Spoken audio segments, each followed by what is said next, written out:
I hired a cleaning lady while my son and his wife were away on vacation. An hour later, she called in panic. "Sir, someone is crying in the attic. It's not the TV." I rushed there and opened their dirty secret. Before continuing, subscribe to the channel and write in the comments what time it is in your region right now. My name is Elmer Stanley. I'm 64 years old, living in Portland, Oregon. Spent 38 years as a social worker before I retired 2 years ago. I always believed you could spot trouble in a family from a mile away. Broken eye contact, nervous laughter, kids who flinch when adults move too fast. 38 years of walking into homes where things weren't what they seemed taught me to trust my instincts. But I never thought I'd need those instincts with my own son. Dennis is my only child, 36 years old now, works as a sales manager for some tech company, pulls in around $95,000 a year. Not bad for a kid who barely scraped through community college. He wasn't always this distant. I remember when he was 8, he'd wait by the window every evening watching for my car. The second I pulled into the driveway, he'd come running out, asking about my day, telling me about his, "You guess what happened at school." Those words used to be my favorite part of coming home. That changed about 4 years ago when he met Trisha Parker. Now Trisha Stanley, unfortunately. She's 34, works as what she calls an Instagram influencer, which as far as I can tell means she takes pictures of herself in expensive clothes and gets paid for it somehow. She's got about 47,000 followers, always talking about their aesthetic and their brand. The first time Dennis brought her to my apartment for dinner, she spent 20 minutes photographing her plate from different angles before the food got cold. I should have seen the red flags then, but you want your kid to be happy, don't you? 4 years ago, I did something I thought was generous. I had this house on Cedar Hill Drive in the suburbs. 3 bedrooms, nice yard, nothing fancy but solid. I'd been thinking about downsizing anyway, so I transferred the deed to Dennis. Well, not exactly. I kept the property in my name, but gave them full right to live there rentrée. Call it a father's instinct, or maybe those decades in social services taught me to always keep a backup plan.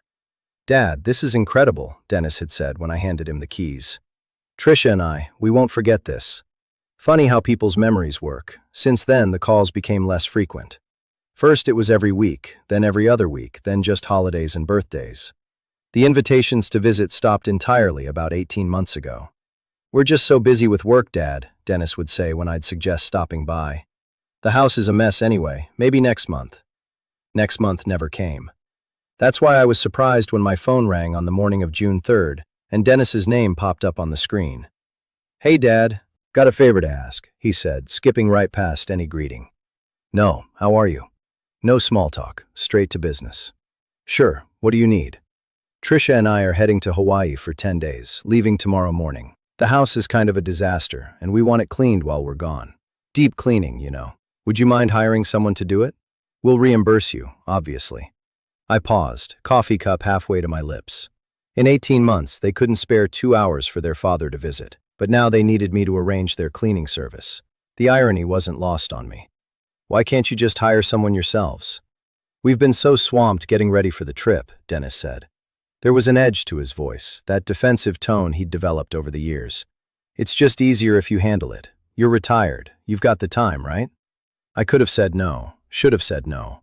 But when your kid asks for help, even your distant, ungrateful kid, you say yes. "Fine, I'll take care of it." "Great. Just make sure they're thorough. Trisha wants everything spotless. Baseboards, windows, the attic, everything. I'll text you our flight details." The call ended. No thank you, no love you, Dad, just click. I sat there for a moment staring at my phone. Then I called Rosa Martinez, a woman I'd worked with years ago on a case involving a neglected home. She'd quit social work to start a cleaning business. Said it was better for her mental health. Smart woman. We'd stayed in touch, exchanged Christmas cards, that sort of thing. "Rosa, it's Elmer Stanley. I need a favor." She agreed to do the job, said she could start the following morning. I gave her the address to Dennis's place and the spare key. I still had from when I'd owned the house. "Just a deep clean," I told her. "They want everything done, attic included." "No problem, Mr. Stanley. I'll take care of it." The next morning, June 4th, I drove over to Cedar Hill Drive to let Rosa in and show her around. Dennis and Trisha had already left for the airport. Probably couldn't risk running into me. The house looked the same from the outside, but inside it was different. Everything was white and gray and sterile. Trisha's aesthetic, I suppose. Photos of the two of them covered the walls. Beach vacations, restaurant dinners, hiking trips. All smiling, all perfect. Not a single picture included me. "It's a beautiful home," Rosa said politely, though I could see her taking in the cold showroom quality of it all. It used to be, I muttered. All right, I'll let you get to work. Call me if you need anything. I drove back to my apartment in downtown Portland, about 25 minutes in normal traffic. My place was smaller, just a one-bedroom near Lloyd District, but it was mine. No pretense, no brand, just a space where I could restore old furniture in peace, my hobby since retirement. I'd been working on a 1940s dresser I'd found at an estate sale, sanding down decades of paint to reveal the oak underneath. I'd been at it for maybe an hour when my phone rang. Rose's name on the screen. Mr. Stanley. Her voice was shaking. I need you to come back here right now. My stomach dropped. In all the years I'd known Rosa, I'd never heard her sound like this. What's wrong? What happened? There's someone on the attic. Someone crying. I thought maybe it was a TV at first or a radio left on, but I checked. Mr. Stanley, there's someone up there. Someone real. And they're crying. The dresser, my coffee, everything else vanished from my mind. I'm on my way. Don't go up there. Stay downstairs. I'll be there as fast as I can. I grabbed my keys and ran.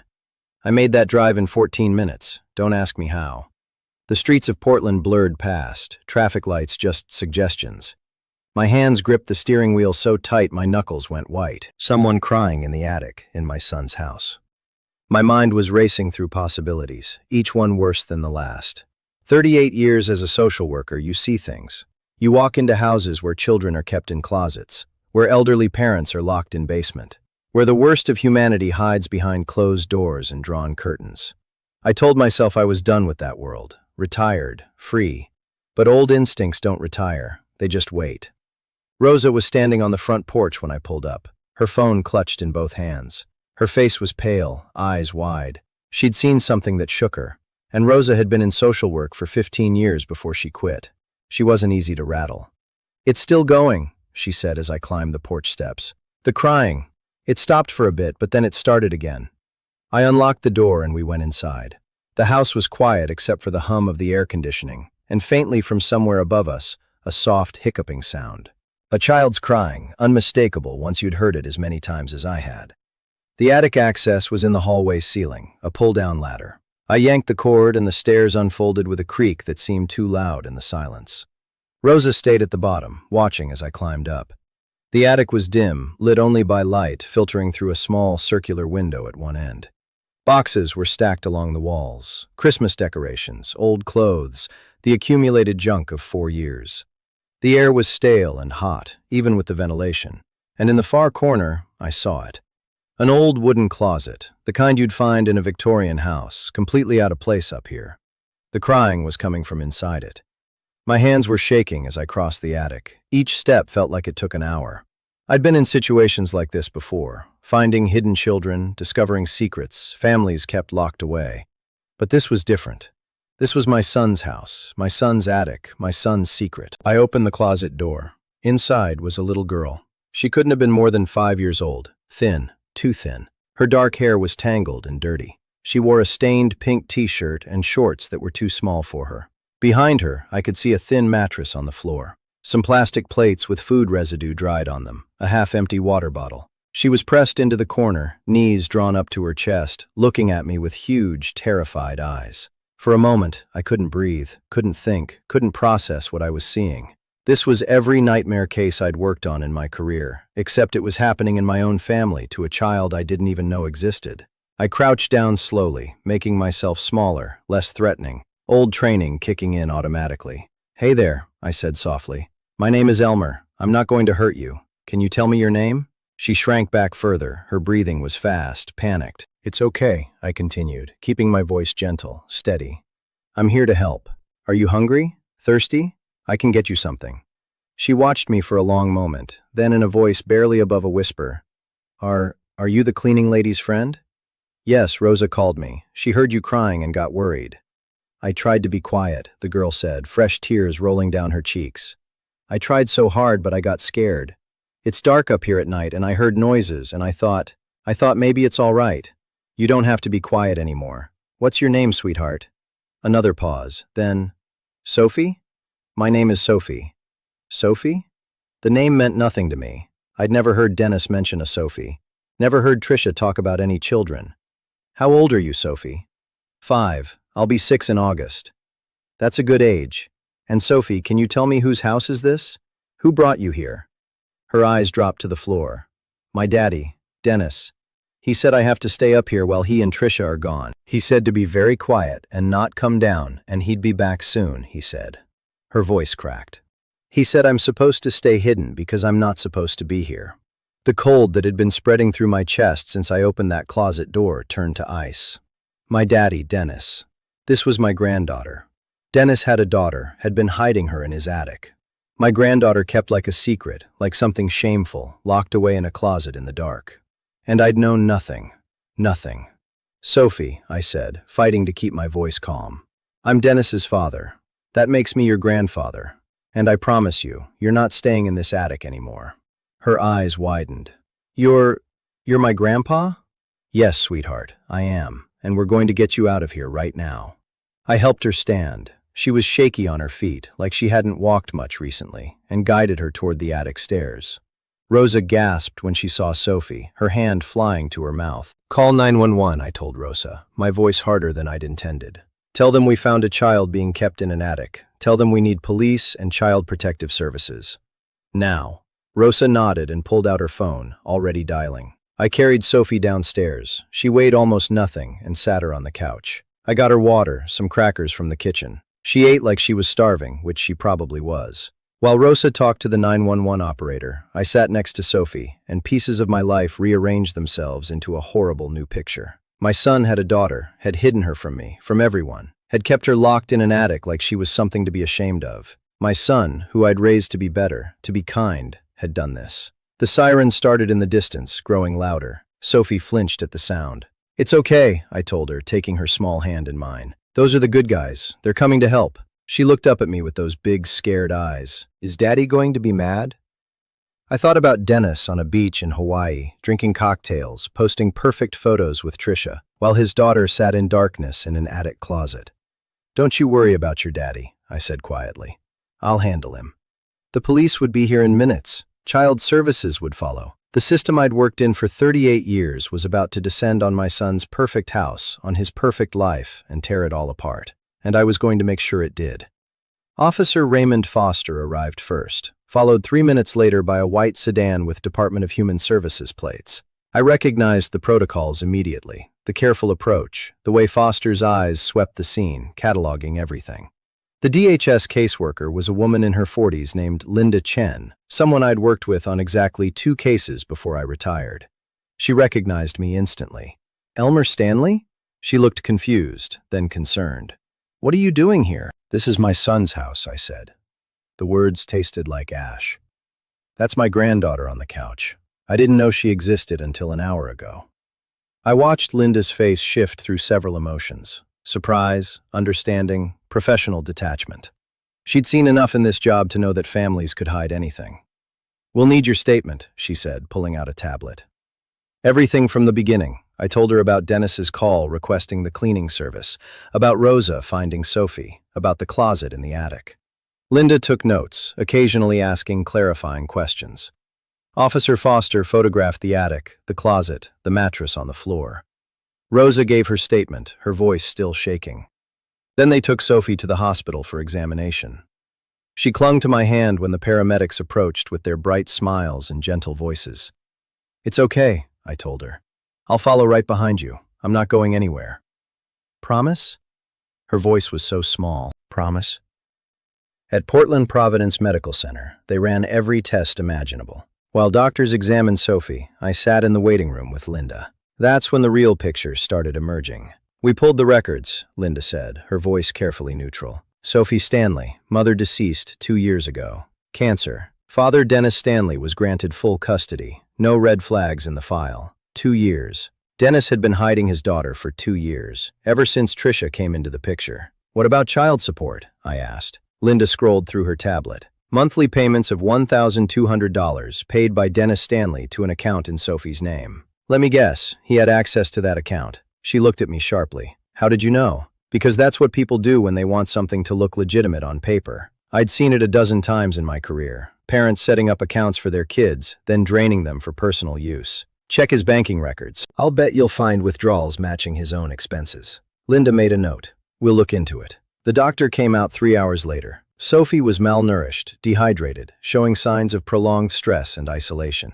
No physical abuse, small mercy, but clear evidence of neglect. They wanted to keep her overnight for observation. I went in to see her. She was in a hospital bed that looked far too big for her small frame, hooked up to an IV. Her eyes were closed, but they opened when I sat down beside her. "Grandpa." The word was tentative, like she was testing it out. "I'm here, sweetheart. Are they going to make me go back to the attic?" The question broke something in my chest. "No, never. I promise you that." She was asleep again within minutes. Exhausted, I sat there watching her breathe. This little girl I'd never known existed, and felt rage building like a slow fire in my bones. Not the hot, explosive kind, the cold, calculated kind, that plans and waits and strikes when the moment is right. My phone buzzed, Linda texting me. "Initial findings support neglect claim. We're opening a formal investigation. DHS will contact you tomorrow about emergency placement options." I texted back, "I want her placed with me. We'll discuss it tomorrow." I drove home near midnight. My apartment felt different, smaller, quieter. I made coffee I didn't drink and sat at my kitchen table, staring at nothing.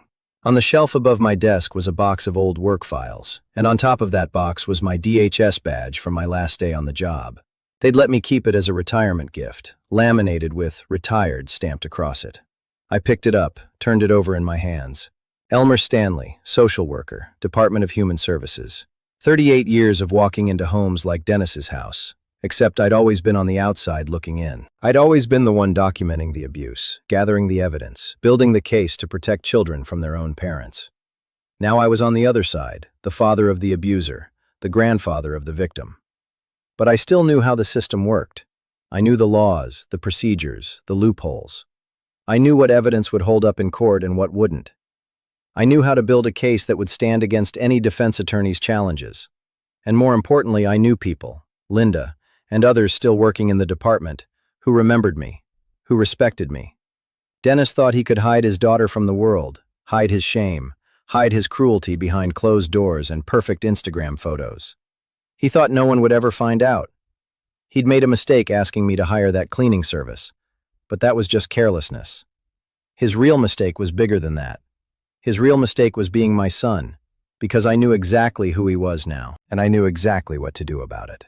I set the badge down and opened my laptop. Time to start doing what I did best, building a case. This time, it was personal. The next morning, I was up at 6. First call was to Linda at DHS. She answered on the second ring, already at her desk. "I want to apply for emergency kinship care," I told her. "For Sophie?" There was a pause. "Elmer, you know the process." "I do know the process. I helped write parts of it, remember? Sophie is my granddaughter. I'm her closest relative aside from Dennis, and he's under investigation for neglect. I'm a retired social worker with a clean record and a stable living situation. Emergency kinship care was designed exactly for situations like this. It still requires approval, background checks, which I'll pass. Linda, I'm not asking for favors. I am asking to follow the proper procedures to keep my granddaughter out of foster care while this gets sorted out. You know as well as I do that placement with family is always preferable when possible." Another pause. "I'll send you the paperwork, but Elmer, this isn't going to be simple. Dennis is her legal father. He'll fight this." "Let him fight. I'll be ready." The paperwork arrived in my email within the hour. I filled it out meticulously, every line, every question. By noon, I'd submitted it back to Linda. By 3 that afternoon, she called to say the preliminary background check was clear, and they were expediting the review given Sophie's circumstances. "She can be released to you this evening," Linda said. "Temporary placement pending full investigation. You'll need to attend regular check-ins with DHS, and Sophie will need medical and psychological follow-ups. Whatever it takes, Elmer?" Her voice softened. "I'm sorry about all of this. Not your fault, but thank you." My second call was to Charlotte Webb, a family law attorney whose name I'd gotten from a colleague years ago. Her office was downtown in one of those glass towers near Pioneer, Courthouse Square. I made an appointment for that afternoon. Charlotte Webb was in her late 50s, sharp-eyed and direct. Her office walls were covered with framed degrees and certificates. She listened to my story without interrupting, taking occasional notes on a legal pad. When I finished, she sat back in her chair. "Mr. Stanley, I'm not going to sugarcoat this. What you're describing is a strong case for neglect, possibly criminal charges. But Dennis is still Sophie's legal father. If he wants to fight for custody, he can. Can he win? Not if we present the evidence properly. Medical records showing malnourishment and neglect. Testimony from the cleaning woman who found her.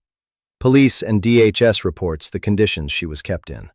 Charlotte tapped her pen against the legal pad. But here's what we need to aim for. Not just temporary custody for you, but permanent guardianship. And if possible, termination of Dennis's parental rights. How do we do that? We document everything. Every instance of neglect, every medical finding, every financial record that shows he was using Sophie's money for himself. We build a case so airtight that no judge could possibly rule in his favor.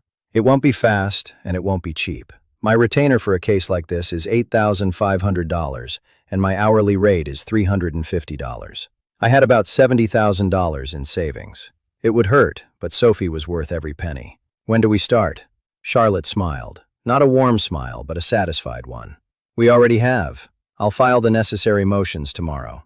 In the meantime, I need you to gather everything you can. Photos of the attic space, copies of all DHS and police reports, Sophie's medical records once they're available. If you can get bank statements showing Dennis's misuse of her funds, that would be powerful. I know how to document a neglect case. I'm sure you do. One more thing. Dennis will lawyer up once he realizes what's happening. Be prepared for him to paint you as the problem, to claim you're overstepping, that this is a misunderstanding. He'll try to manipulate the narrative. Let him try. Charlotte studied me for a moment. You're not just doing this for Sophie's well-being, are you? This is personal. My son locked a 5-year-old child in an attic closet for months, maybe years. He stole her money. He hid her from everyone who might have helped her. Yes, it's personal. It's also right. Good. I work better with clients who aren't conflicted about their goals. She stood, extending her hand. I'll be in touch tomorrow with the initial filings. I picked up Sophie from the hospital that evening. She had a small bag of belongings, some clothes the hospital had provided, a stuffed bear from one of the nurses, and nothing else. Everything she owned in the world fit in a plastic shopping bag. On the drive to my apartment, she was quiet, staring out the window at the Portland streets. "Where are we going?" she finally asked. "To my place. You're going to stay with me for a while." "Is Daddy going to come get me?" I gripped the steering wheel tighter. "Not right now. Right now, you're safe with me." My one-bedroom apartment suddenly seemed very small with a 5-year-old in it. She stood in the doorway, uncertain while I tried to figure out sleeping arrangements. The couch would have to work for me. She could have the bedroom. "Are you hungry?" I asked. "When's the last time you ate something that wasn't hospital food?" She thought about it. "I don't remember." I ordered pizza, pepperoni, figuring that was a safe bet. While we waited, Sophie explored the apartment with careful, quiet steps, like she was afraid to make too much noise. She stopped at my workbench where I'd been restoring that old dresser. "What's this?" she asked. "I fix old furniture, make it pretty again." She ran her finger along the smooth wood. "It's nice." "You like art?" "Drawing, painting, that kind of thing." A small nod. "We'll get you some supplies tomorrow. Paper, crayons, whatever you want." The pizza arrived and she ate like she was starving, which she probably was. 3 slices before she slowed down. I watched her, this little stranger who was my granddaughter, and felt the weight of what I'd taken on. I was 64 years old. I'd been looking forward to retirement, to quiet days working on furniture projects and maybe some travel. Instead, I was about to become a full-time guardian to a traumatized 5-year-old. But when I looked at her, I didn't feel regret. I felt purpose. After dinner, I set her up in my bedroom. She sat on the edge of the bed, small and lost in the space. "Grandpa," she said quietly, "thank you for getting me out of the attic." "You don't need to thank me, Sophie. You should never have been there in the first place." Tricia said I had to stay hidden. She said I ruined everything by existing. My hands clenched into fists. I kept my voice calm. "Tricia was wrong. You didn't ruin anything. You're not something to be hidden away." She looked up at me with those big eyes. "Are you sure?" "I'm absolutely sure." Later, after she'd fallen asleep, I sat in my living room with my laptop and started planning. Charlotte was right. Documentation was everything. I made a list of everything I needed. Copies of police reports, DHS investigation records, Sophie's medical files, bank statements showing the misuse of funds. I knew which forms to request, which departments to contact, how to navigate the bureaucracy. Dennis had made a critical miscalculation. He'd hidden his daughter from the world, including me. But in doing so, he'd revealed something else. His complete lack of understanding of who his father was and what his father knew how to do. And that's when I understood exactly how to repay them for what they'd done to Sophie. 2 days after Sophie came to stay with me, my phone rang at 7 in the morning. Unknown number, I answered anyway. Dad.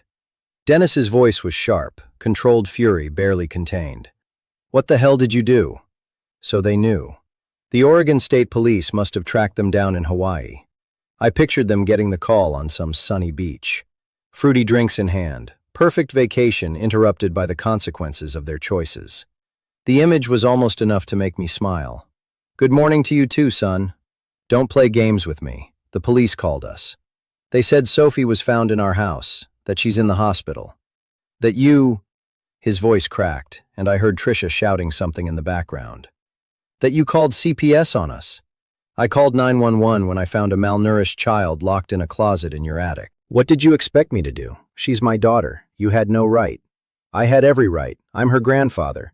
Not that you bothered to mention her existence to me. There was a pause, and I could hear them arguing, Tricia's voice getting louder. Then Dennis was back. We're coming home today, and when we get there, you're giving Sophie back. She's not a borrowed car, Dennis. She's a child. And no, I'm not giving her back to the people who kept her in an attic. You can't do this. You can't just take someone's kid. I didn't take her. The state placed her with me through emergency kinship care. Everything's legal and documented, but please do come home. I'm sure the authorities would love to speak with you in person. He hung up without another word. I stood there holding the phone, feeling the cold satisfaction of that first small victory.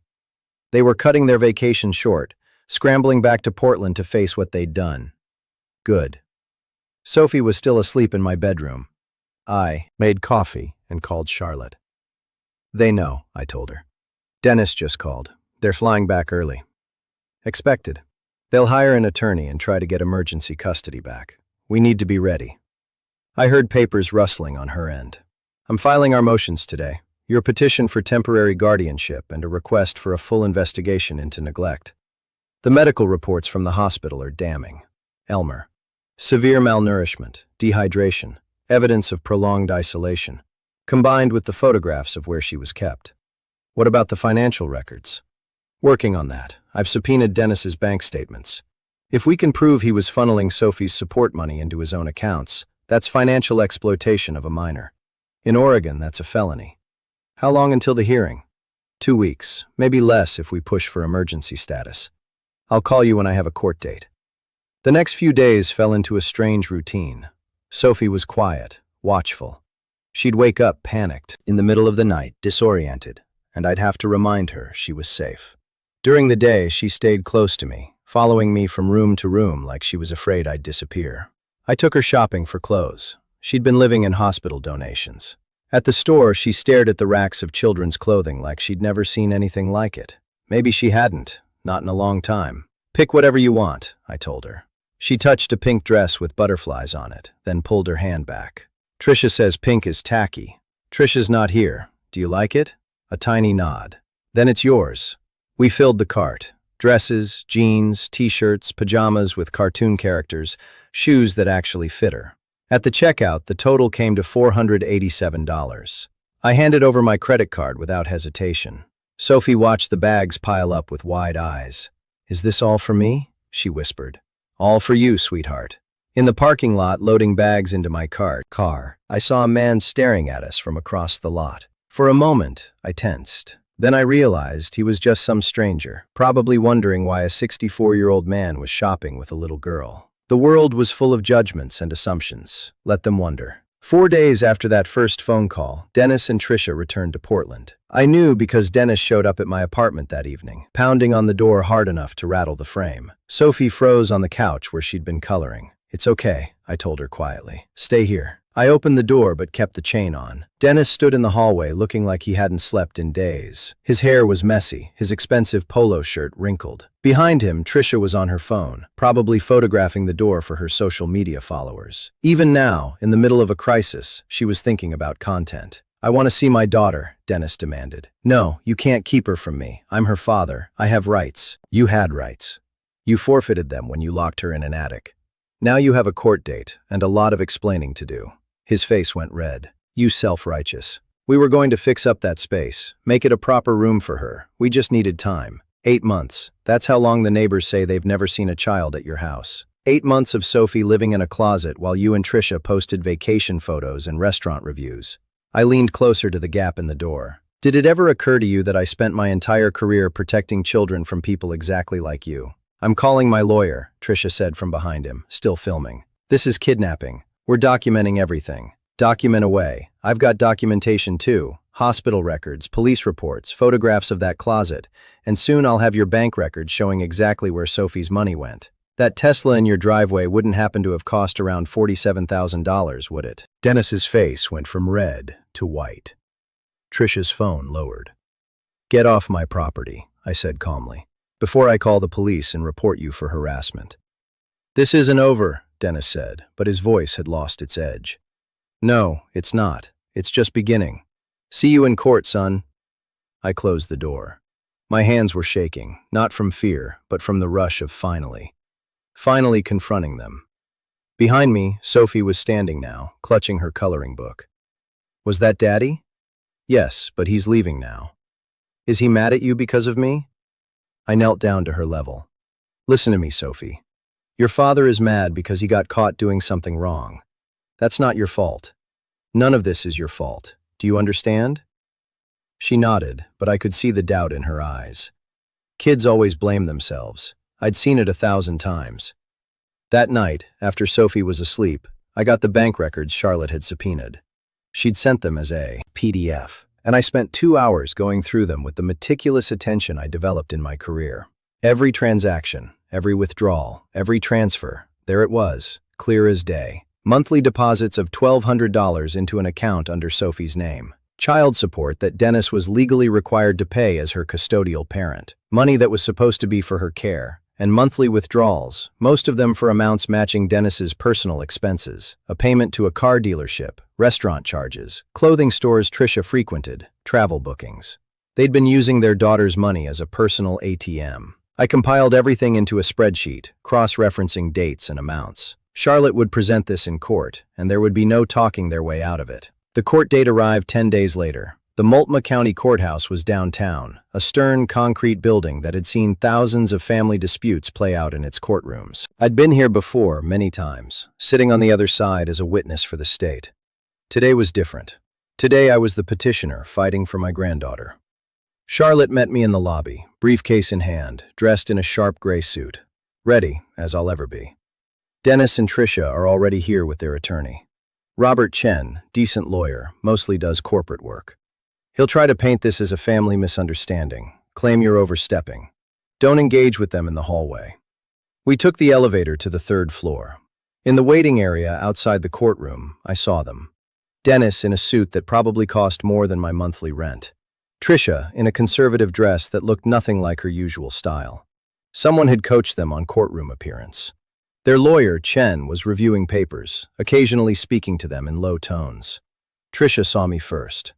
Her eyes narrowed and she whispered something to Dennis. He turned and for a moment our eyes met. I saw anger there, but also something else.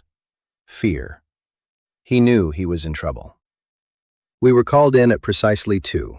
Judge Sandra Pierce presiding, a woman in her late 50s with silver hair and a reputation for not tolerating nonsense. I'd appeared in her courtroom twice before years ago.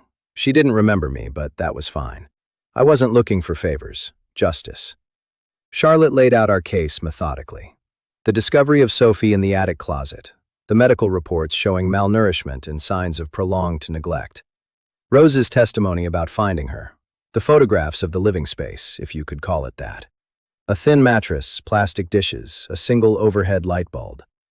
Judge Pierce's expression grew harder with each piece of evidence. Chen tried his defense. Your Honor, this is a gross misrepresentation of the situation. My clients were in the process of renovating their home.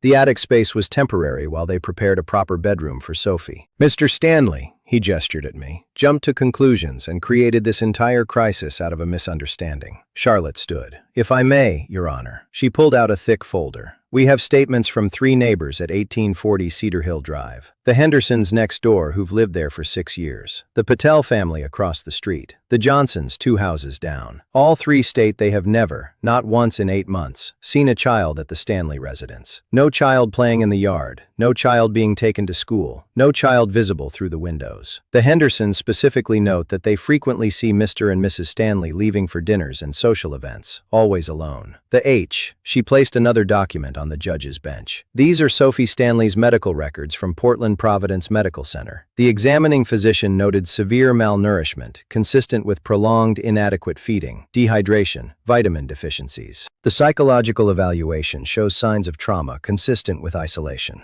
Dennis was pale now, his jaw clenched. Trisha's hands were clasped so tight in her lap, her knuckles were white. Chen was shuffling through papers, looking for something to counter with. Then Charlotte dropped the hammer. And finally, Your Honor, these are Mr. Dennis Stanley's bank records for the past 24 months. She held up the spreadsheet I'd prepared. Every month, Mr. Stanley deposits $1,200 into an account ostensibly for Sophie's care. Money he's required to pay as her custodial parent. And every month that money is withdrawn and spent on personal expenses. A Tesla model, 3 for $47,000. Vacation expenses to Hawaii, Mexico, the Caribbean. High-end restaurant charges, designer clothing purchases. She turned to face Dennis directly. Mr. Stanley has been financially exploiting his daughter while keeping her in conditions that can only be described as imprisonment. Judge Pierce looked at Dennis over her glasses. Mr. Stanley, is this accurate? Have you been using your daughter's support money for personal expenses? Dennis opened his mouth, closed it, opened it again. His lawyer put a hand on his arm, leaning in to whisper something, but Dennis shook him off. It's not. The money was there, and we had expenses, and I was going to pay it back. You were going to pay back your 5-year-old daughter? The judge's voice was ice. The daughter you kept in an attic closet. We were renovating, Trisha burst out, standing up. We were going to make her a beautiful room. This is all a huge misunderstanding. His father, she pointed at me. He's manipulating everything. He's always hated me, always thought I wasn't good enough for Dennis. And now he's using Sophie to tear our family apart. I watched her performance with detached interest. The trembling voice, the tears starting to form, the wounded innocence. She'd probably used this routine 1,000 times on social media, garnering sympathy from her followers. It might have worked there. It didn't work on Judge Pierce. Mrs. Stanley, sit down. The judge's voice cut through Trisha's dramatics like a knife. I've reviewed the photographic evidence of where this child was kept. That was not a renovation in progress. That was a closet with a mattress on the floor, used dishes, and a single light bulb. If you were planning improvements, you would have moved the child to a temporary room elsewhere in your 3-bedroom house while you worked. You didn't do that. Trisha sat down heavily, her face crumpling. The judge turned to me. Mr. Stanley, the elder Mr. Stanley, you filed for emergency temporary guardianship. Yes, Your Honor, Charlotte answered for me. My client is Sophie's grandfather, a retired social worker with 38 years of experience in child welfare, and he has provided a safe, stable home for Sophie since she was removed from the defendant's residence. We're requesting that temporary guardianship remain with him pending a full investigation. Judge Pierce made notes on her legal pad. The courtroom was silent except for the scratch of her pen. Dennis and Trisha sat frozen, waiting. Chen looked like he was calculating how to minimize the damage. Finally, the judge looked up. I'm ordering a full psychological evaluation of the minor child, Sophie Stanley, to be conducted by a court-appointed psychologist within the next 3 weeks. Temporary guardianship remains with Elmer Stanley. Mr. Dennis Stanley and Mrs. Trisha Stanley are prohibited from contact with the minor pending the results of that evaluation and further hearings. Dennis's face went slack with shock. Trisha made a small sound, quickly stifled. Furthermore, Judge Pierce continued, I'm referring this case to the district attorney's office for review of potential criminal charges. The evidence presented today suggests possible child neglect and financial exploitation of a minor. She banged her gavel. We'll reconvene in 3 weeks for the psychological evaluation results. Court adjourned. Charlotte gathered her papers, professional and composed, but I could see the slight smile at the corner of her mouth. We'd won this round. In the hallway outside, Dennis caught up to us. Dad, please, you have to understand. I understand perfectly. I stopped walking, turned to face him fully. I understand that you had a daughter who needed you, and instead of being her father, you hid her away like something shameful. I understand that you stole from her. I understand that you chose your image, your lifestyle, your perfect little Instagram world over your own child.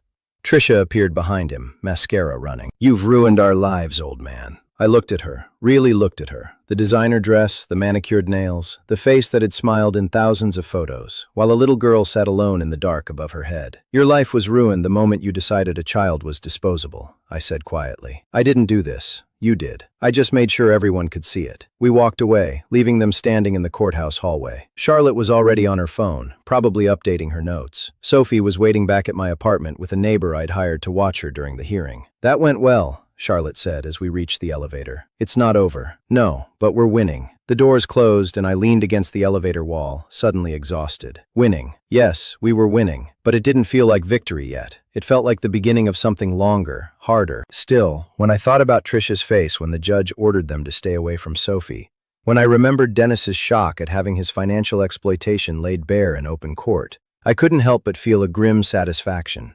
They'd underestimated me. Thought I was just a retired old man who'd roll over and accept their version of events. They were learning otherwise. The court-appointed psychologist, Dr. Helen Morales, came to my apartment a week after the hearing. She was in her late 40s with kind eyes and a gentle manner that immediately put Sophie at ease. Over the next 10 days, she met with Sophie 5 times, playing games, drawing, talking in that careful way psychologists have that makes children feel safe enough to share their truth. I stayed out of the sessions, giving them privacy, but I could hear Sophie's voice sometimes through the door. Small, hesitant, sometimes crying. Each sound was a knife in my chest, but also ammunition. Every tear, every fearful word, every traumatic memory was another nail in Dennis and Trisha's coffin. Dr. Morales gave me a preliminary update after the 3rd session. Mr. Stanley, I need to be frank with you. What this child has experienced, it's severe. The isolation, the neglect, the emotional abandonment. She's going to need extensive therapy. Whatever she needs, she'll get. The final report will be ready for the next hearing. But I want you to know Sophie feels safe with you. That's significant. In all my sessions with her, when she talks about you, there's no fear, only trust. That meant more to me than any court victory could. The 2nd hearing was scheduled for 10 days later. During that time, Charlotte and I gathered more evidence. She'd gotten security camera footage from Dennis's neighbors, the kind of smart doorbell cameras that record everything. We went through hours of footage documenting every time Dennis and Trisha left the house. Dinner dates, shopping trips, morning jog, always alone, never with a child. Charlotte also subpoenaed their credit card statements. The spending patterns were damning. Over 2 years, they'd spent $34,000 on restaurants, $23,000 on travel, $18,000 on clothing, most of it from stores Trisha frequented. Meanwhile, there were no purchases for children's items, no toy stores, no children's clothing, no pediatrician visits beyond the legally required minimum. They pretended she didn't exist, Charlotte said, reviewing the documents, and they funded that lifestyle with her money. The hearing arrived like a reckoning. This time, the courtroom was more crowded. Word had gotten out, probably through Trisha's social media, where she'd been posting vague references to family struggles and being persecuted. A few reporters sat in the back row, notebooks ready. Judge Pierce called the court to order, and Charlotte stood to present our case. She started with Dr. Morales' psychological evaluation, entering it into evidence. The report was 37 pages long, dense with clinical observations and diagnosis. Charlotte read key excerpts aloud. Sophie Stanley presents with symptoms consistent with post-traumatic stress disorder, including hypervigilance, nightmares, and extreme anxiety when separated from her current guardian. She demonstrates social anxiety disorder and shows significant delays in speech development for her age. The child exhibits behavioral patterns typical of prolonged emotional and physical neglect. Judge Pierce was reading along on her copy, her expression growing grimmer with each page. Charlotte continued. Dr. Morales concludes, and I quote, "This child has experienced systematic isolation and deprivation. Her conditions of confinement, living in an attic closet with minimal human contact, inadequate nutrition, and no educational or social stimulation, constitute severe abuse. The psychological damage is profound and will require years of intensive therapeutic intervention." I watched Dennis from across the courtroom. His face had gone pale, that expensive tan from Hawaii, now looking salo under the fluorescent lights. Trisha was staring at her hands, tears running down her face, but I noticed she'd positioned herself where the reporters could see her crying, still performing even now. Then Charlotte brought out the security footage. She'd edited it into a compilation. Dennis and Trisha leaving their house on different dates and times over 8 months. The timestamps were visible. Morning, afternoon, evening, weekend brunches, weekend night dinners. Always just the two of them. The video played on a screen set up in the courtroom, silent and damning. "Your Honor," Charlotte said, "this footage covers an 8-month period. Not once do we see Sophie Stanley leave that house. Not for school, not for play, not for medical appointments, not for anything. While her father and stepmother lived their lives freely, this 5-year-old child remained confined to an attic." Chen, Dennis's lawyer, tried to object. "Your Honor, the absence of evidence isn't evidence of counselor." Judge Pierce cut him off. "I've seen enough. Continue, Miss Webb." Charlotte presented the financial records next. The credit card statements showing lavish spending while Sophie went without basic necessities. She had receipts for everything. Dennis's Tesla purchased with funds from Sophie's account. Luxury vacations charged to cards in his name. Designer purchases from Trisha's favorite boutiques. Mr. Dennis Stanley was receiving $1,200 monthly in child support, money intended for Sophie's care. Our forensic accountant has traced these funds through his various accounts. They were consistently diverted to personal expenses. Over 24 months, approximately $28,800 was misappropriated. Judge Pierce looked at Dennis. "Mr. Stanley, do you dispute these findings?" Chen whispered urgently to Dennis, who shook his head. "No, Your Honor." "Did you use money designated for your daughter's care for personal expenses?" A long pause. "Yes." While she lived in an attic closet, Dennis's voice was barely audible. "Yes." The courtroom was silent. Even the reporters had stopped writing, just watching this confession unfold. Charlotte took a breath. "Your Honor, given the severity of the abuse, the systematic nature of the neglect, and the financial exploitation, we are requesting 2 things. First, permanent guardianship of Sophie Stanley be granted to Elmer Stanley. Second, we request that this court recommend termination of Dennis Stanley's parental rights." Trisha stood up suddenly, her chair scraping loudly. "You can't do that. He's her father. She needs her father." "She needed her father when she was locked in your attic," I said, my voice carrying across the courtroom. I hadn't planned to speak, but the words came out anyway. "She needed her father when she was hungry and alone and scared." "Where were you then?" "On a beach in Maui." "Mr. Stanley," Judge Pierce said, but her tone wasn't reproachful. "Please." I sat back down, but I caught the slight nod she gave me. She understood. Judge Pierce reviewed her notes for what felt like an eternity. Then she looked up. "I'm granting permanent temporary guardianship to Elmer Stanley pending final resolution of custody. Furthermore, I am referring this matter to the Multnomah County District Attorney's Office for criminal prosecution. The evidence presented today suggests multiple charges, including child neglect, child endangerment, and financial exploitation of a minor." Dennis made a sound, a choked gasp. Trisha grabbed his arm. "Criminal charges." Chen was on his feet. "Your Honor, my clients have never been in trouble with the law. Your clients kept a child in an attic closet and stole her money. The state of Oregon takes such matters very seriously." Judge Pierce's voice was steel. "The district attorney will determine what charges are appropriate. This court will reconvene once the criminal proceedings are resolved to make a final determination on parental rights." She banged her gavel. Court adjourned. In the hallway afterward, Dennis tried to approach me, but there were reporters between us now, shouting questions. I saw him mouth something, maybe Dad or maybe please, but I turned away. Charlotte guided me toward the exit, her hand on my elbow. "That went better than expected," she said quietly. "Is it over?" "The custody battle. Almost the criminal case that's just beginning."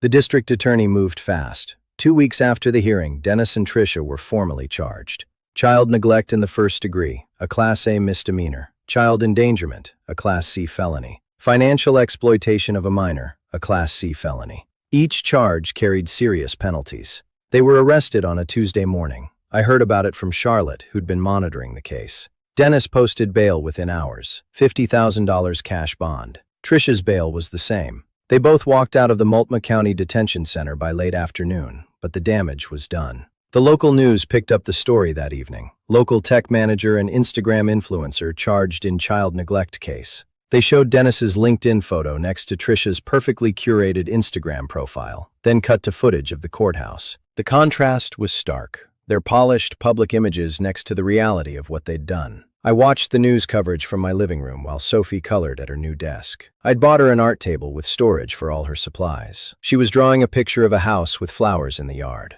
A normal child's drawing, something she probably hadn't been allowed to do in years. "Grandpa, can we plant real flowers?" she asked, not looking up from her crayons. "We can plant a whole garden if you want," she smiled. Those smiles were getting more frequent, less tentative. Progress! The next few weeks were chaos for Dennis and Tricia, and I watched it unfold with a satisfaction I didn't try to hide. Dennis's employer, a major tech company in Portland, put him on administrative leave pending the outcome of the case. 3 days later, they announced he'd been separated from the company. Fired. In other words, tech companies don't keep employees charged with child abuse on the payroll. Tricia's Instagram empire collapsed even faster. Her followers started dropping by the thousands. Sponsors pulled their contracts. A clothing brand she'd partnered with issued a statement: "We do not associate with individuals charged with crimes against children." Within 2 weeks, her follower count had plummeted from 47,000 to about 4,200. And most of those were probably just people who hadn't heard the news yet, or were following to watch the disaster unfold. She tried to fight back, posting a long, tearful video explaining that this was all a misunderstanding, that her father-in-law was manipulating the legal system, that she and Dennis were victims of false accusations. The comment section destroyed her. People posted screenshots of the news articles, links to court documents, photos of the attic closet that had somehow leaked online. One comment stayed with me. "You kept a child in a closet while posting pictures of your perfect life. That's not a misunderstanding, that's evil." The video was deleted within a day. They tried other tactics. Dennis called me twice, blocked both times. Tricia sent emails through her lawyer suggesting we work something out privately to avoid the criminal trial. Charlotte responded with a single line: "Our client has no interest in negotiating. See you in court."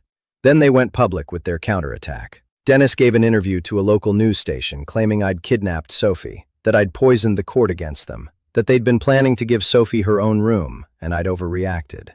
He painted himself as a struggling father dealing with a difficult family situation, and me as an interfering old man with a grudge. The interview aired on a Friday evening. By Saturday morning, it had been thoroughly fact-checked and debunked by multiple journalists who'd actually read the court documents. One reporter wrote, "Mr. Stanley's claims don't match the evidence. Medical reports show his daughter severely malnourished. Bank records show he spent her support money on personal luxuries. His own attorney admitted in court that Sophie lived in the attic space. This isn't a family dispute. It's a criminal case, and the evidence speaks for itself." Their lawyer, Chen, recommended a plea deal. I know because Charlotte told me she'd been in communication with the prosecutor's office. "They want to plead guilty to reduce charges," she said. "Avoid a trial, get lighter sentences." What's the DA saying? She's willing to negotiate, but not by much. They committed serious crimes, Elmer. The evidence is overwhelming. Even with a plea deal, they're looking at jail time. Good. The plea negotiations took weeks. During that time, Sophie's therapy continued. Twice a week, Dr. Morales worked with her, slowly helping her process what had happened. I saw changes, small ones at first. She started sleeping through the night without nightmares. She laughed more. She made a friend at the library during story time. One evening, she looked up from her coloring and said, "Grandpa, am I going to live with you forever?" "As long as you want to, sweetheart. I'm not going anywhere." "Promise?" "I promise." In mid-August, Dennis and Tricia accepted the plea deal.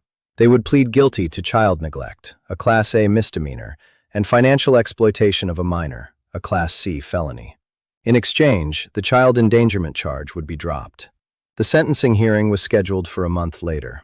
I received the notification from Charlotte via email. Short, professional, to the point. They've accepted the plea agreement. Sentencing hearing scheduled for September 15th. Both defendants will allocute, formally admit guilt before the judge. I read it twice, then set my phone down. Sophie was in the kitchen carefully arranging cookies on a plate. We'd bake them together that afternoon, following a recipe we'd found online. Chocolate chip, slightly burnt on the edges because we'd been talking and lost track of time. Perfect. They were going to stand in court and admit what they'd done. Admit that they'd neglected their daughter. Admit that they'd stolen from her. No more excuses. No more stories about misunderstandings or renovations. Just the truth, finally, spoken out loud in a court of law. I walked into the kitchen and wrapped Sophie in a hug. She hugged me back, her small arms tight around my waist. "Are you okay, Grandpa?" she asked, muffled against my shirt. "I'm perfect," I said, and for the first time in months, I meant it. The sentencing hearing was set for mid-September, 6 weeks after they'd accepted the plea deal. During those weeks, life with Sophie settled into something resembling normally. She started kindergarten at a nearby school, her first time in a classroom with other children. The teacher called me after the first week to say Sophie was adjusting well, but clearly needs time to catch up socially. I knew that already, but hearing someone else recognize it, someone who cared about helping her, felt like progress. Sophie made her first friend, a little boy named Marcus, who shared his crayons with her during art time. She came home excited, talking about Marcus's dinosaur backpack and how they'd built a tower with blocks. These were things normal 5-year-olds did, things Sophie should have been doing all along. Every small milestone felt like another victory over what Dennis and Tricia had stolen from her. Charlotte called me the week before sentencing. The prosecutor wants to know if you'd like to give a victim impact statement. You're Sophie's guardian, so you can speak on her behalf about how their actions affected her. I thought about it. Thought about standing in that courtroom, looking Dennis in the eye, and telling the judge exactly what his choices had cost his daughter. Yes, I'll do it. I spent 2 days writing that statement, revising it, cutting unnecessary words, making sure every sentence counted. I wasn't going to waste the opportunity. The day of sentencing arrived with gray skies threatening rain. Sophie stayed home with the same neighbor who'd watched her during previous hearings, a retired teacher named Mrs. Patterson, who'd become something of a grandmother figure herself. As I left, Sophie hugged me tight. "Will Daddy be there?" she asked quietly. "Yes, but he can't hurt you anymore, I promise." The courtroom was packed, more reporters than before, filling the back rows. Dennis and Tricia sat at the defense table with Chen, both dressed conservatively, trying to look remorseful. Tricia's Instagram-ready makeup was gone, replaced with a bare face that looked younger and more vulnerable, calculated, probably their lawyer's advice. Judge Pierce entered, and we all stood. When we sat again, the weight of what was about to happen settled over the room like a physical presence. The prosecutor went first, outlining the charges they'd plead guilty to and the recommended sentences. Then it was time for impact statements. I stood, walked to the podium, and looked at the judge. Then I looked at Dennis. He couldn't meet my eyes. "Your Honor," I began, my voice steady. "I've spent 38 years as a social worker protecting children from abuse and neglect. I've seen terrible things, homes where children were beaten, starved, abandoned. But I never imagined I'd find my own granddaughter living in conditions I'd spent my career fighting against." I glanced down at my written statement, but I didn't really need it. These words were burned into my memory. Sophie Stanley is 5 years old. When I found her, she weighed 38 pounds, severely underweight for her age. She was living in a closet in an attic with a thin mattress, dirty dishes, and minimal food. She'd been isolated from other children, from education, from basic human interaction for months. Her father and stepmother kept her hidden like a shameful secret while they spent her support money on vacations and luxury items. Tricia was crying now, her shoulders shaking. I didn't care. The psychological damage may never fully heal. Sophie has PTSD. She wakes up screaming from nightmares. She's afraid of the dark, afraid of being alone, afraid that any moment someone might lock her away again. She's in therapy twice a week, learning how to be a normal child, something that should come naturally but doesn't for her anymore. Dennis's jaw was clenched so tight I could see the muscles jumping. Good. Feel it. Feel every word. But here's what I want the court to understand. Despite everything they did to her, Sophie is surviving. She's learning to trust again. She's making friends. She's laughing. And she's doing all of that because she's away from the people who hurt her. The best thing that ever happened to Sophie Stanley was being found. And the best thing for her future is ensuring that those who neglected her face real consequences. I looked directly at Dennis. My son made his choices. Now he gets to live with them. I sat down. The courtroom was silent except for Tricia's muffled crying.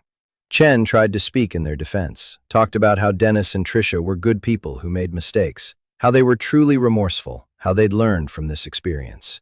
It rang hollow against the evidence. Judge Pierce listened without expression. When Chen finished, she reviewed her notes for what felt like an eternity. Then she looked up at Dennis and Tricia. "Mr. Stanley, Mrs. Stanley, please stand." They stood, Tricia gripping Dennis's arm for support. "I've reviewed all the evidence in this case, the medical reports, the financial records, the psychological evaluations. I've read the victim impact statement, and I've considered you're guilty, please." Judge Pierce's voice was iron. What you did to this child was systematic, calculated, and cruel. You didn't make a mistake. You made a series of conscious choices over many months to neglect, isolate, and financially exploit a vulnerable child in your care. Dennis's face had gone chalk white. Mr. Dennis Stanley, for the crime of child neglect in the first degree, I sentence you to the maximum allowed, 12 months in county jail. For financial exploitation of a minor, I sentence you to 18 months in state prison to run consecutively. Total sentence, 30 months incarceration with possibility of early release after serving 18 months. Upon release, you will serve 5 years of supervised probation. 30 months, 2.5 years. Dennis swayed slightly and Chen grabbed his elbow. Furthermore, the judge continued, I am terminating your parental rights to Sophie Stanley. Effective immediately, you will have no custody, no visitation, no contact whatsoever. A permanent restraining order will be issued prohibiting you from coming within 500 feet of the child. Dennis made a sound, a choked gasp that might have been a sob. Mrs. Tricia Stanley, for child neglect in the first degree, I sentence you to 12 months in county jail. For financial exploitation of a minor, I sentence you to an additional 12 months. Consecutive total sentence, 24 months with possibility of early release after 12 months. 3 years supervised probation upon release. Tricia was openly crying now, mascara running despite the minimal makeup. Both of you are prohibited from working with children in any capacity for the rest of your lives. You will repay the misappropriated funds, $28,800, to a trust account for Sophie Stanley, plus $14,200 in legal fees to Mr. Elmer Stanley. Failure to repay will result in additional civil penalties. The judge's gavel came down with a crack that echoed through the courtroom. Baif, take them into custody. Dennis turned to me as the Baifs approached. His face was a mess of emotions. Rage, disbelief, desperation. Dad, please, you have to stop this. Tell them. Tell them what? My voice was quiet, but it carried. Tell them you're a good father. You're not. Tell them this is unfair. It's justice. Tell them I should forgive you. I stood up, looked him in the eye. I forgave you for a lot of things over the years, Dennis. For being selfish, for being distant, for choosing Tricia over family. But this, locking a child in an attic, stealing from her, that's beyond forgiveness. I'm your son. His voice cracked. You were my son. Now you're just the man who abused my granddaughter. There's a difference. The Baifs moved him toward the door that led to the holding cells. Tricia was already gone, still crying. Dennis looked back one more time, his face the picture of defeat and disbelief, and then he disappeared through the door. The courtroom began to empty. Reporters rushed out to file their stories. Charlotte packed up her briefcase, professional satisfaction evident in the set of her shoulders. I sat alone for a moment in the quiet courtroom, feeling the weight of what had just happened settle over me. My son was going to prison. My granddaughter was safe. Justice had been served. It should have felt like victory, and it did, but there was something else, too. Not quite sadness, but a recognition of how much had been broken that could never be fixed. Dennis and I would never have a normal father-son relationship again. Sophie would grow up knowing her father had hurt her. Some things, once shattered, stay shattered. But Sophie would also grow up safe, loved, and free, and that was worth everything else.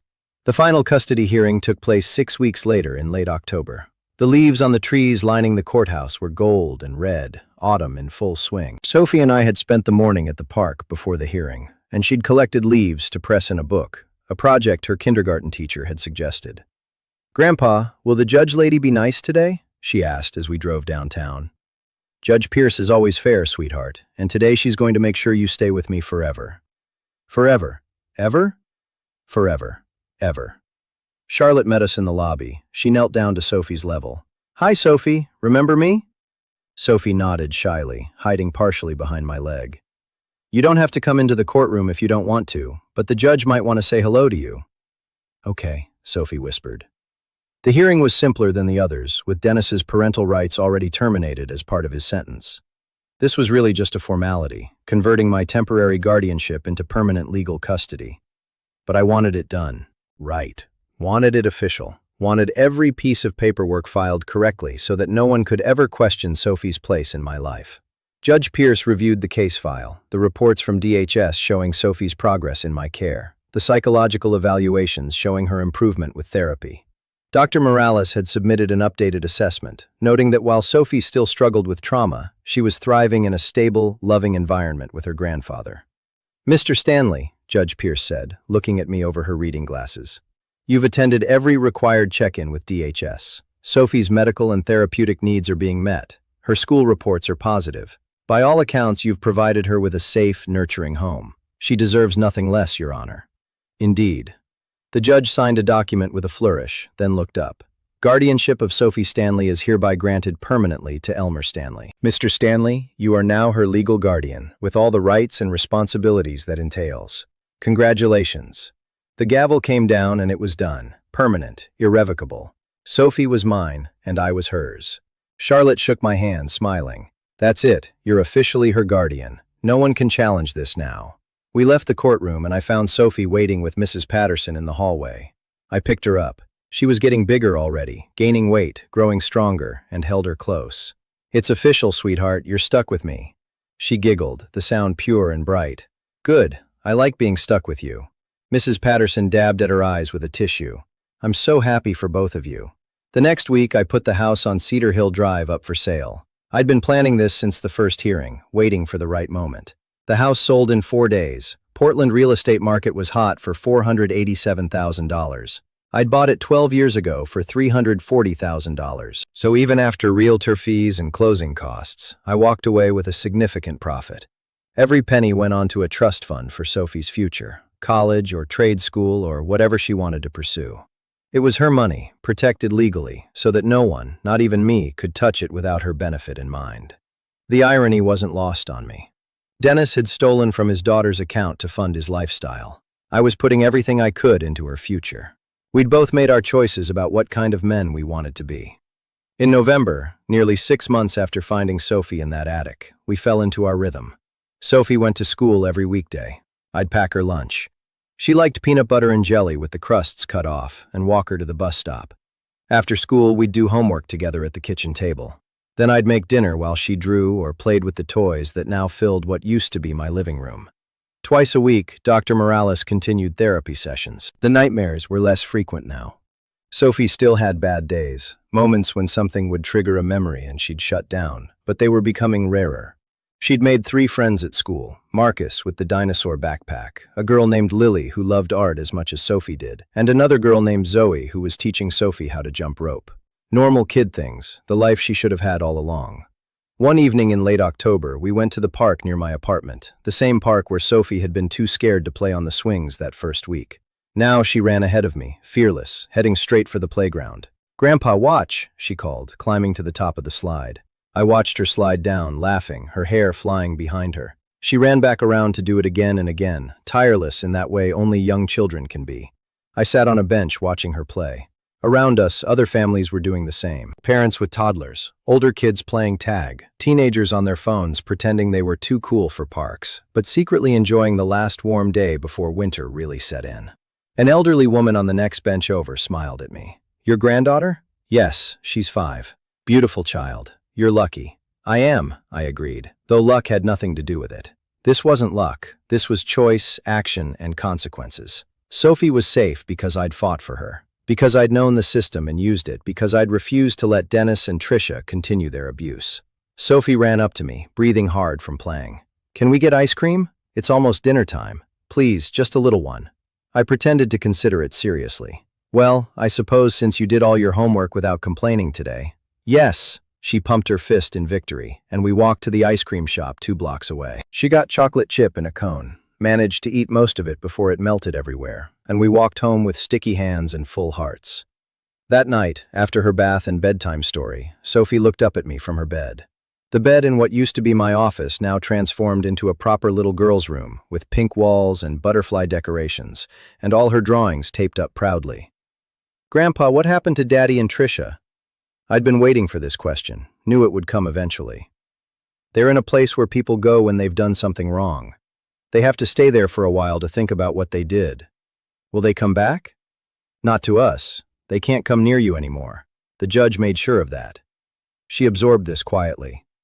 "Then I'm glad I live with you. I'm glad you live with me too, sweetheart. Do you think—" She hesitated. "Do you think I'm bad?" because of what happened. I sat on the edge of her bed, took her small hand in mine, listened to me very carefully. Nothing that happened was your fault. Nothing. You are good and brave and strong. What your father and Trisha did was wrong, but you're perfect exactly as you are. She smiled, sleepy now. Love you, Grandpa. Love you too, Sophie. I turned out the light and left her door cracked open. She still didn't like complete darkness. In the living room, I sat at my small desk and opened my laptop. There was an email from Charlotte with the final documentation of the trust fund, now officially established and funded. Sophie's future was secure. I looked around my apartment. It was smaller than it used to feel, crowded now with Sophie's things. Her backpack by the door, her shoes in a little row, her artwork covering the refrigerator. It was messy and loud and completely different from the quiet retirement I'd imagined. I wouldn't change a single thing. Outside my window, Portland glittered in the evening light. Somewhere in a county jail, Trisha was serving her sentence. Somewhere in a state prison, Dennis was learning what it meant to face real consequences for his actions. Their perfect Instagram life was gone, replaced by the reality they'd created. And here, in a one-bedroom apartment that had become a home, a little girl slept safely in her bed, dreaming whatever dreams 5-year-olds dream, protected and loved. I'd spent 38 years fighting for children I didn't know. Turns out the most important fight was for the one I did. Justice wasn't always swift. It wasn't always loud. Sometimes it was quiet. A grandfather and granddaughter building a life together from the wreckage of betrayal. But it was justice all the same, and that was enough. If you like this story, please like this video, subscribe to the channel, and share your impressions of this story in the comments. To listen to the next story, click on the box on the left. Thank you for watching.